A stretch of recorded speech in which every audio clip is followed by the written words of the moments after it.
नमस्कार, आकाशवाणी से विश्व दर्पण के साथ मैं फरहत नाज।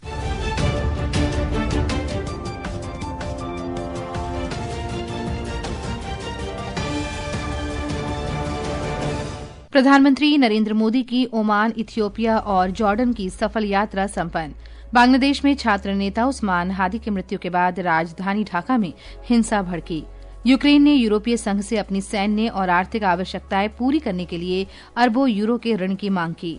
अमेरिका के राष्ट्रपति डोनाल्ड ट्रंप ने मारिजुआना को कम खतरनाक श्रेणी में रखने के लिए कार्यकारी आदेश पर हस्ताक्षर किए।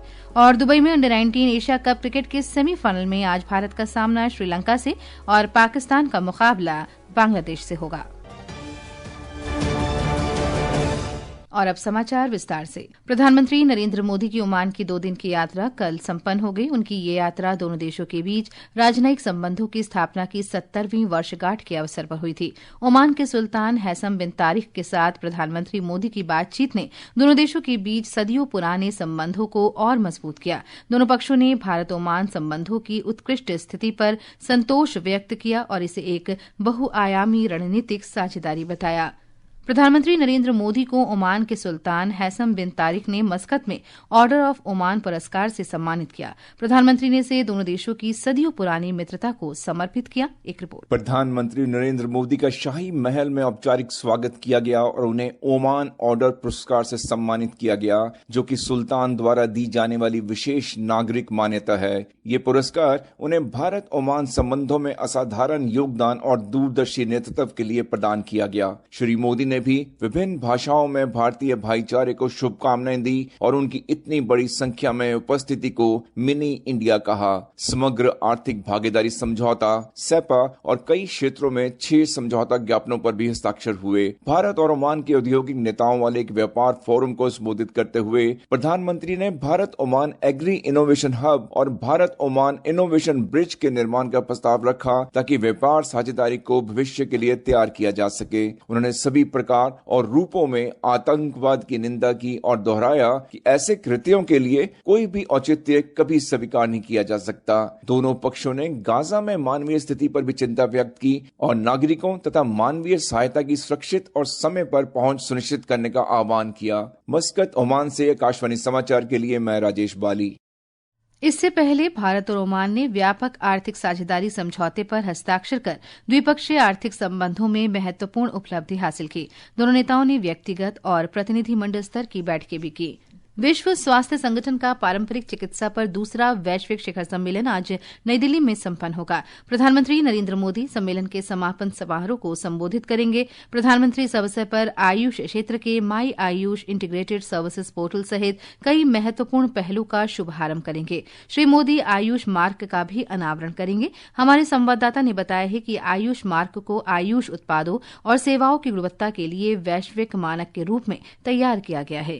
कार्यक्रम के दौरान श्री मोदी योग प्रशिक्षण पर विश्व स्वास्थ्य संगठन की तकनीकी रिपोर्ट और आयुष में 11 वर्षों के परिवर्तन पर पुस्तक जड़ों से वैश्विक पहुंच तक का विमोचन करेंगे। वे अश्वगंधा पर एक स्मारक डाक टिकट जारी करेंगे। वे वर्ष 2021 से 2025 के लिए योग के संवर्धन एवं विकास में उत्कृष्ट योगदान के लिए प्रधानमंत्री पुरस्कार प्राप्तकर्ताओं को सम्मानित करेंगे। प्रधानमंत्री पारंपरिक चिकित्सा खोज केंद्र का भी दौरा करेंगे, जो भारत और विश्व भर की पारंपरिक चिकित्सा ज्ञान प्रणालियों की विविधता, गहराई और समकालीन प्रासंगिकता को प्रदर्शित करने वाली एक अनूठी प्रदर्शनी है। विश्व स्वास्थ्य संगठन WHO और आयुष मंत्रालय द्वारा संयुक्त रूप से आयोजित 3 दिवसीय शिखर सम्मेलन का विषय है संतुलन की बहाली, स्वास्थ्य और कल्याण का विज्ञान और अभ्यास। प्रिया मंडल के साथ सकलैन अख्तर, आकाशवाणी समाचार, दिल्ली।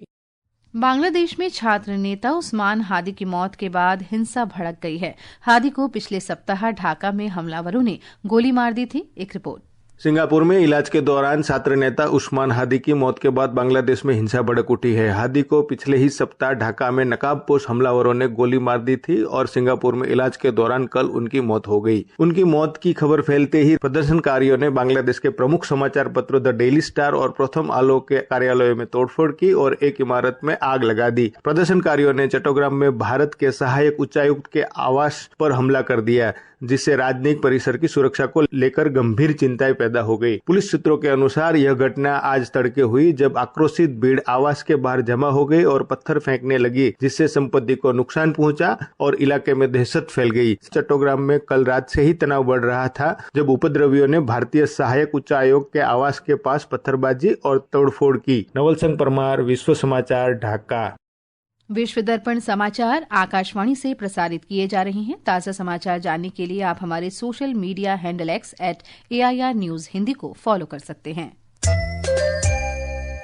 विश्व दर्पण में आपका फिर स्वागत है। यूक्रेन के राष्ट्रपति व्लोदिमीर ज़ेलेंस्की ने यूरोपीय संघ के नेताओं से अरबों डॉलर की आर्थिक मदद और सैन्य सहायता की मांग की है। रूस की 245 अरब अमरीकी डॉलर की संपत्तियां बेल्जियम के यूरोक्लियर संगठन के पास हैं। रूस की जब्त संपत्तियों के उपयोग पर चर्चा के लिए यूरोपीय संघ का शिखर सम्मेलन बेल्जियम के ब्रसेल्स में आयोजित किया जा रहा है। बेल्जियम और कुछ अन्य सदस्य देशों ने क्षतिपूर्ति के रूप में इस धनराशि का उपयोग करने का विरोध किया है। इस बीच रूस ने अपनी धनराशि वापस पाने के लिए मॉस्को की एक अदालत में यूरोक्लियर के खिलाफ मुकदमा दायर किया है। यूरोपीय आयोग की प्रमुख उर्सुला फॉन डेर लायन ने वादा किया है कि वह बिना किसी समाधान के शिखर सम्मेलन से नहीं लौटेंगी। इस बीच अमेरिका के राष्ट्रपति डोनाल्ड ट्रंप ने कहा कि युद्ध को समाप्त करने के लिए समझौता जल्द हो सकता है। अमेरिकी और रूस के अधिकारी इस सप्ताहांत मियामी में शांति योजना पर बातचीत करने वाले हैं। रूस ने अभी तक शांति प्रस्तावों पर कोई प्रतिक्रिया नहीं दी है। अमेरिका के राष्ट्रपति डोनाल्ड ट्रंप ने मारिजुआना को कम खतरनाक श्रेणी में रखने के लिए एक कार्यकारी आदेश पर हस्ताक्षर किए हैं। अमेरिका में मादक पदार्थों और अन्य रासायनिक पदार्थों का 5 स्तरीय वर्गीकरण किया गया है। इससे पहले मारिजुआना को पहली श्रेणी में रखा गया था, जहां इसे हेरोइन और LSD जैसे मादक पदार्थों के साथ रखा गया था। अब नए आदेश के साथ इसे तीसरी श्रेणी में रखा जाएगा, जहां ये केटामाइन और एनाबॉलिक स्टेरॉयड के साथ होगा। राष्ट्रपति ट्रंप ने कहा है कि ये परिवर्तन मारिजुआना का वैधीकरण नहीं है। इस परिवर्तन से मारिजुआना पर शोध करना आसान हो जाएगा।